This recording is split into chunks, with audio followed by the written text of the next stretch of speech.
출애굽기 21장 1절로 11절까지의 말씀, 우리 다 같이 한 목소리로 합독하겠습니다. 내가 백성 앞에 세울 법규는 이러하니라.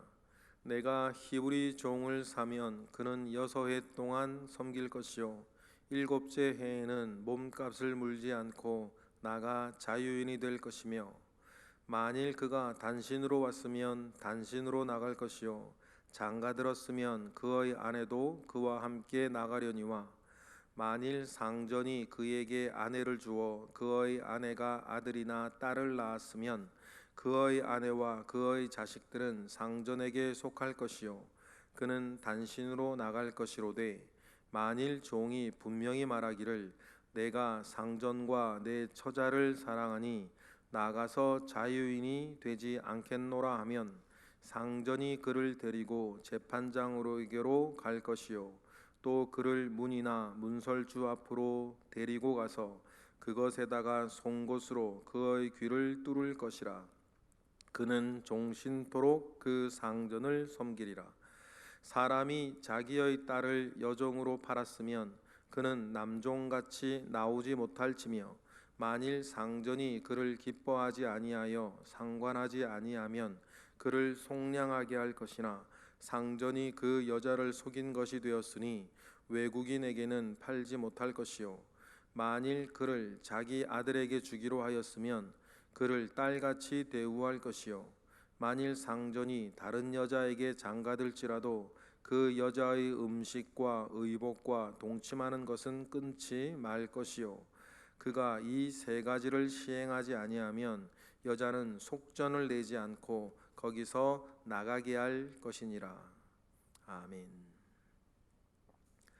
21절부터는 십계명 이후에 구체적인 법령들, 계약 이전의 계약 조항들에 대한 설명들입니다. 십계명이 굉장히 이제 개념적으로 큰 틀에 대한 이야기들을 많이 나누었다면, 그 이후에 나타나는 이 법령들, 총 613가지라 그러죠. 이런 법령들은 특정 사항에 대한 처리 지침을 이야기하고 있습니다. 형태적으로는 결의법이라 그래요. 이러한 경우에는 이렇게 하라라고 하는 거, 이런 사람한테는 이렇게 하라라고 하는, 형태적으로는 결의법이라고 하고 내용적으로는 성민법 내지는 문화법이라고 이야기를 하기도 합니다. 왜 성민법, 문화법이라고 얘기를 하냐면 하나님 백성의 살아가는 법이죠. 분명히 애굽에서의 삶과 이젠 자유인으로 광야나 가나안 땅에서 살아갈 때의 삶이 달라져야 되지 않겠습니까? 특별히 하나님의 거룩한 백성으로 살아가야 할 법. 그런데 또 문화법이라고 이야기를 하냐면 우리가 지금 살고 있는 문화와 이 광야의 사람들이 살고 있는 문화가 완전히 다르기 때문이에요. 오늘 본문만 하더라도 우리는 히브리 남종, 히브리 여종을 두고 살질 않아요. 그죠? 신분제 사회가 아니고 종이나 노예가 있는 사회가 아니기 때문이에요. 그러니 여러분, 오늘과 같은 본문을 오늘 우리의 삶에 그대로 차용할 수가 없는 거죠. 종이 없는데 어떻게 종과 관련된 율법을 우리가 지키며 행하며 살겠어요? 그래서 당시의 문화와 관련된 법이라 그래서 문화법이라고 얘기를 하고, 그 좀 넓게는 문화법이고 또 좁히면 성문법, 그래 결의법, 문화법, 성문법, 이렇게 성민법, 이렇게 여러분 기억하시면 되겠어요. 그러면 여러분, 오늘과 같은 본문이 우리는 남종이나 여종을 두고 사는 것이 아니니 오늘 우리와는 상관이 없는 내용이냐? 또 그건 또 아니겠죠? 왜냐하면 법 조항이 담고 있는 정신들이 있기 때문이에요. 여러분, 우리가 레위기나 출애굽기에 나오는 여러 율법들을 대할 때 처음으로 우리가 제일 먼저 생각해야 되는 것은 하나님의 성품이에요. 하나님께서 무엇을 좋아하시는가? 하나님께서 무엇을 싫어하시는 분이신가? 하나님은 어떤 것을 좋아하시는 분, 기뻐하시는 분이고 하나님은 어떤 것을 멸시하시는 분이신가? 그것을 여러분 우리는 여기저기에서 알 수 있는데 그것이 딱 정확하게 드러나는 것이 말입니다. 율법이에요. 하나님께서 이 법을 정하셨으면 너무나 분명하게 드러나는 거죠. 아, 우리 하나님 어떤 분이시지?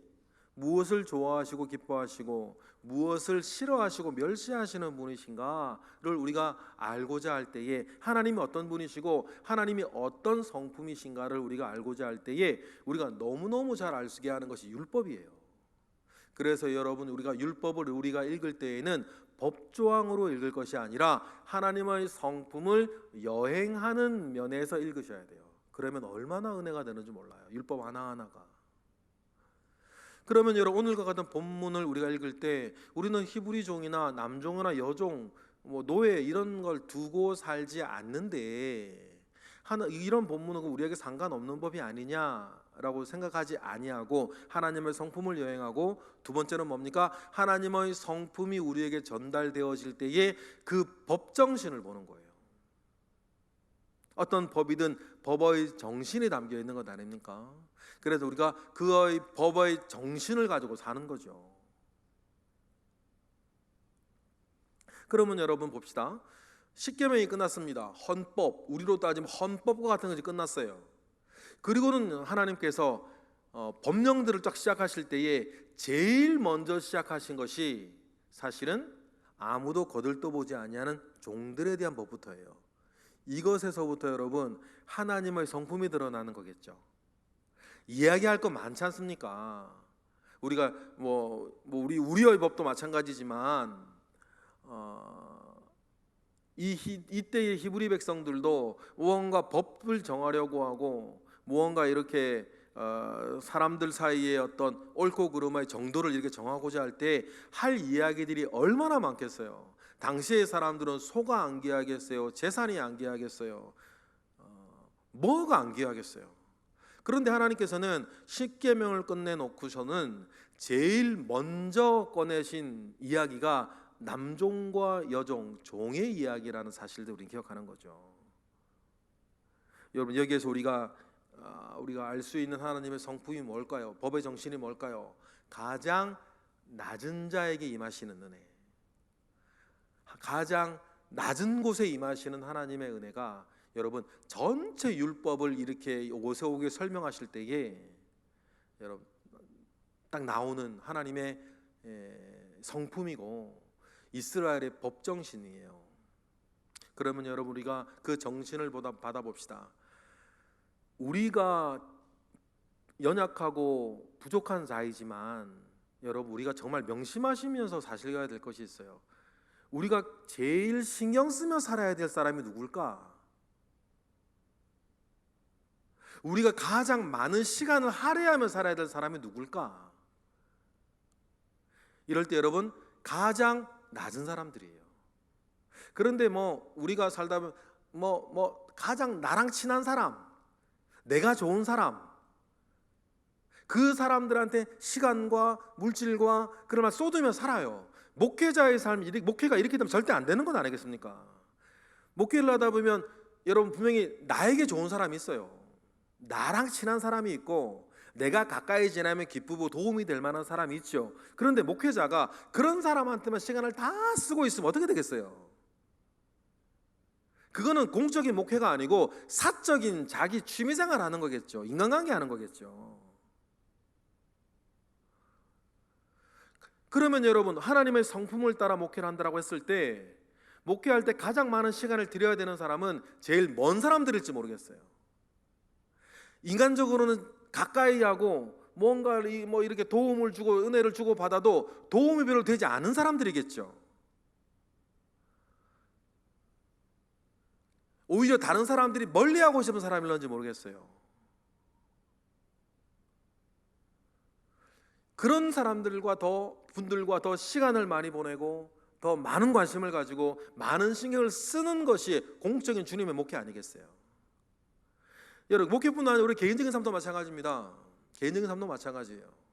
우리가 만약에 돈을 써야 된다면, 내가 시간을 써야 된다면, 내가 무언가 신경을 써야 된다면 여러분 하나님께서 오늘 우리에게 보여주신 이 성품처럼 가장 멀리 있는 사람, 가장 낮은 곳에 있는 사람, 여러분 그 사람들을 위해 더욱더 여러분들의 열정을 쓰시기를 주님의 이름으로 부탁을 드립니다.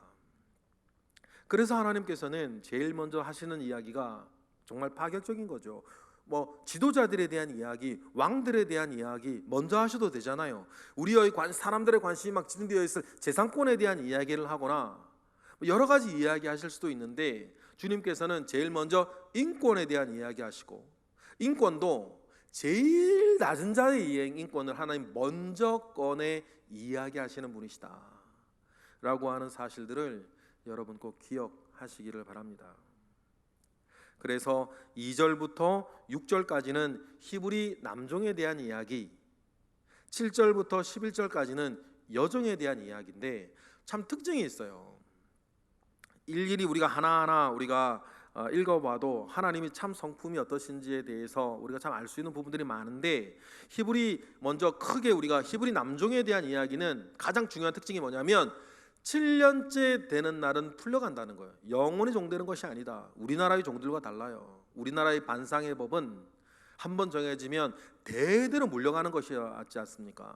그러니 우리나라 조선시대부터 고려시대부터 우리나라에 흘러나오는 이 반상의 제도는 굉장히 냉혹했고 굉장히 비인간적이었어요. 한 번 종은 영원한 종이었어요. 그러나 하나님께서는 히브리 남종에 대해서는 6년째까지 종으로서 일을 하고 7년째 되는 날은 언제나 자유인으로 풀어줄 것에 대해서 이야기하시는 것이 히브리 남종에 대한 법이었고, 7절부터 11절까지는 히브리 여종은 그런데 풀려나질 않았어요. 그럼 이걸 보고 하나님 남녀 차별하시는구나, 우리 얼핏 그렇게 생각할 수는 있어요. 히브리 남종은 7년째 되는 날은 풀려나고 여종은 풀려나는 기약이 없으니까 말이에요. 그러나 여러분, 당시의 문화를 생각하면 하나님은 히브리 여종을 보호하시는 거예요. 당시의 여러 가지 경제 활동을 생각을 하면 육체적인 힘이 중요한 때였는데, 남자는 밖에 나가면 어떻게 하든지 먹고 살 수 있어요. 그런데 여자는 7년에 어떻게 풀려나 버리면 종으로 살았던 그 여자가 할 수 있는 일이, 할 수 있는 경제적인 일들이 당시에는 별로 없었어요. 아마 풀려나게 되면 여성으로서 할 수 있는 거의 몇 가지 안 되는 일 중 거의 유일한 일이 몸을 팔아가며 사는 것밖에 없는 거가 그러한 당시 시대의 사회 구조, 경제 구조였지요. 그러니 하나님께서는 히브리 여종은 7년째 되는 날 무조건 풀려나야 한다는 규정을 두지 않으세요. 대신에 우리가 좀 이따 잠깐 살펴보겠지만 그 히브리 여종은 그 주인의 집에 있을 때에 3가지 생활 보장을 하나님께서 해주시는 것 정도로 인권을 보장해 주시죠. 그래서 먼저 우리 2절부터 6절에 우리가 잠깐 성경으로만 읽어보면 2절에 나오는 남종에 대한 규정이 남자와 종에서 독특한 것이었어요. 2절 읽어보겠습니다. 내가 히브리 종을 사면 그는 6해 동안 섬길 것이요 7째 해에는 몸값을 물지 않고 나가 자유인이 될 것이다 라고 하는 것이 안식일 개념과 연계되어져서 중요한 히브리인의 개념이었고, 뒤에 나오는 것은 혼자 왔다면 7년 뒤에 혼자 나가는 것이고, 부인과 함께 왔다면 부인도 함께 나가는 것이고, 그러니까 여자라고 차별하는 건 아니죠. 이 경제적인 활동 때문에 그러는 거예요. 그런데 만약에 단신으로 왔다가 상전이 그 남종에게 아내를 주었고 자식을 낳았다면 이건 하나님께서 어떻게 뭔가 경제적인 걸 보장하는, 주인의 것도 보장하는 거죠. 그랬다면 나간다고 하면 혼자 왔던 사람 혼자 나가고 아내와 자식들은 남겨두어야 한다, 이런 규정이 있지 아니하면 이 남종과 주인의 사이가 굉장히 이제 기계적인 사이가 되겠죠.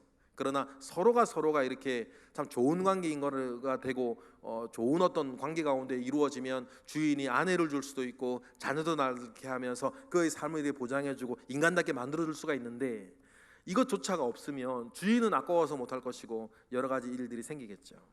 그런데 만약에 어떤 이유에서건 5절 종이 내가 나가지 않고 주인과 내 처자와 함께 살겠다고 이렇게 이야기를 하면 6절과 같은 독특한 행위를 하나님은 하라 하셨습니다. 6절 어떤 일을 하라 그러셨습니까? 읽어보겠습니다. 상전이 그를 데리고 재판장에게로 갈 것이요 또 그를 문이나 문설주 앞으로 데리고 가서 그것에다가 송곳으로 그의 귀를 뚫을 것이라. 그는 종신토록 그 상전을 섬기리라 라고 하여서 그 귀를 뚫어서 종신토록 종이 될 것을 명령하셨는데, 이 종을 뭐라고 부르는? 자유종이라고 불러요. 자유종이라고 부릅니다. 그런데 자유종에게는 특징이 하나 있는데 뭡니까? 송곳으로 그 귀를 뚫으라는 것이었어요. 이것이 무슨 의미일까? 이것은 간단하게 얘기를 하면 앞으로 종신토록 상전 주인의 말을 잘 들어야 한다는 뜻이에요. 그 표시로 귀에 구멍을 뚫어서 잘 들으라는 얘기를 하는 것이죠. 그런데 여러분, 이때부터는 사실상 여러분 이 종은 자유종으로서 거의 상전의 아들처럼 되는 거예요. 우리가 상상해 보시겠어요? 이 종이 자유함을 얻을 수 있는데, 자유인이 될 수 있는데, 나는 주인이 좋고 주인이 주신 내 처자식이 좋아서 내가 영원히 내 주인을 섬기겠다라고 났습니다. 그리고는 재판을 받고 신고를 하고 문설주에 가서, 지금처럼 여러분 우리가 귀 뚫는 기계가 어디 있겠어요? 당시의 철제 기술이 어떻겠습니까? 이따만한 그냥 쇠덩이 같은 그런 삐죽한 그거 갈아가지고 뚫겠죠. 그러면 뚫는 주인도 뚫으면서 울고 아파서 그 종도 울고, 그 뒤로부터는 이 자유종은 거의 아들처럼 되는 거 아니겠어요? 아버지가 마치 아들을 섬기듯 나는 종신토록 내 상전을 섬기겠다고. 그리고 여기서 상전이라고 하는 단어가 여러분 히브리 원서에 보면 하나님이라는 단어가 똑같이 쓰여요. 그러면 내 상전을 하나님처럼 섬기겠다, 내 아버지처럼 섬기겠다, 그거죠. 그래서 이 자유종인 개념, 이 자유종 개념이 왜 우리에게 중요하냐면, 우리가 하나님 아버지 앞에 이런 자유종처럼 있는 거예요. 원래는 아들이 아닌데 양자처럼 들어와 하나님 말씀 잘 듣고 살기를 원하는 하나님의 자녀가 된 이 우리의 신분이 이 자유종 사상 가운데에 담겨져 씨앗처럼 왔었기 때문이죠. 그래서 이 히브리인들의 출애굽기에서, 이 율법에서 이 자유종 사상은 오늘날 그리스도인이 어떤 사람인가를 대변하는 매우 중요한 신학적 모토를 담고 있어서 오늘 본문의 이 남종과 관련된 자유종 사상은 우리에게 매우 중요해요. 왜냐? 좀 더 다시 반복하지만 오늘 우리가 하나님 아버지 앞에 어떤 자인가, 이 자유종의 관계로 있다는 사실들을 우리 기억하기 때문입니다. 그런데 여종은 7절이었어요. 7절을 읽어보겠습니다. 사람이 자기 딸을 여종으로 팔았으면 그는 남종같이 나오지 못할 것이다. 그러니까 7년마다 나오는 것이 없을 것이다 라고 이야기를 하셨는데, 그 대신에 이유는 아까 좀 전에 말씀을 드렸고, 그런데 세 가지, 영원히 그러면 그 주인의 집에 살아야 하였기 때문에 이 여인에게는 하나님께서 다른 인권, 삶을 존중받도록 보장으로 해주시는 세 가지가 있었죠. 첫 번째가 뭡니까? 8절 읽어보겠습니다. 만일 상전이 그를 기뻐하지 아니하여 상관하지 아니하면 그를 속량하게 할 것이나 상전이 그 여자를 속인 것이 되었으니 외국인에게는 팔지 못할 것이다. 그러니까 이 종이, 여종이 왔을 때 상전이 그를 기뻐하지 아니하면 다른 외국으로나 이렇게 요셉처럼이죠, 팔아먹지 못하게 한다. 만약에 그를 자기 아들에게 주기로 하였으면 9절, 그는 뭐처럼 대우해야 될 것이다? 딸처럼 대우해야 될 것이다. 만약에 10절, 꼭 하나님께서는 이 여종을 집에 들이는 것을 꼭 결혼하는 것과 비슷하게 하나님은 대우하라 그러셨어요. 그래서 10절에 보면 만약에 상전이 다른 여자에게 장가를 들어버렸어요. 그래도 어떻게 해야 됩니까? 그 여종으로 왔던 여인에게 옷과 음식 그리고 동침하는 것을 끊지 말아야 된다라고 이야기를 하셔서 그 여종이 집안에 있는 것을 보장해 주시고, 그런데 만약 이 세 가지를 시행하지 아니하면 11절처럼 하라 그랬어요. 11절 읽어보겠습니다. 그가 이 세 가지를 시행하지 아니하면 여자는 속전을 내지 않고 거저 나가게 될 것이다.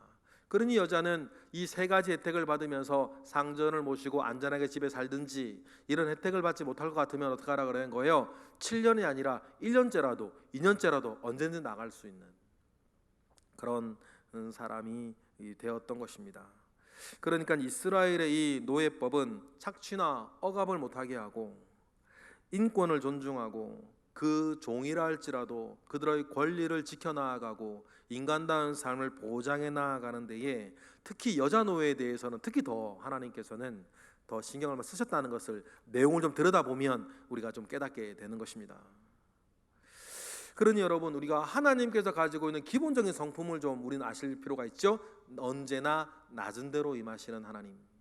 그러면 하나님께서 그런 분이시면 우리의 시선과 우리의 마음도 언제나 그렇게 되어져야 된다. 그렇게 하나님의 성품과 하나님의 법정신을 늘 우리가 기억하고 그 법을 따라 그 성품을 따라 여러분 우리의 일상생활이 여러분 단장되어지기를 원합니다. 우리가 인간관계가 있습니다. 여러분 어디 가면 지도자시고 여러분들이 월급 주고 이렇게 데리고 있는 분들도 있을 것이고 때로는 우리가 어떤 사람들과 사람을 상대하며 언제나 우리는 살아야 되는데 사람을 상대하며 사는 그 모든 일들 속에서 나는 어떤 사람이어야 하는가 하나님을 본받아 살아가시는 저와 여러분 되시길 주님의 이름으로 축복합니다. 기도하겠습니다. 할렐루야. 하나님, 하나님께서 우리와 같은 그리스도인을 이 세상 가운데에 보석같이 뿌려 놓으셨습니다.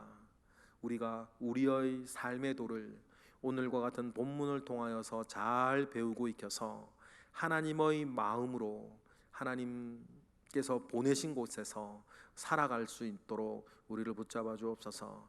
늘 하나님 사랑하고 이웃 사랑할 때 특별히 그 이웃은 강도 만난 자와 같이 아니면 이 남종과 여종과 같이 어려움 가운데 있는 이들, 도움이 되지 않는 이들, 별 상관이 없는 이들을 위해선 더욱더 신경을 쓰고 마음을 쓰고 살아가는 우리 모든 그리스도인 새벽의 기도자 되게 하옵소서. 이 시간 드려지는 1000번째 예물들이 있습니다. 주님께서 기억하시고 이 예물들 온전케 하옵시고 우리의 기도가 온전케 하옵소서. 예수 그리스도 이름으로 기도드렸나이다. 아멘.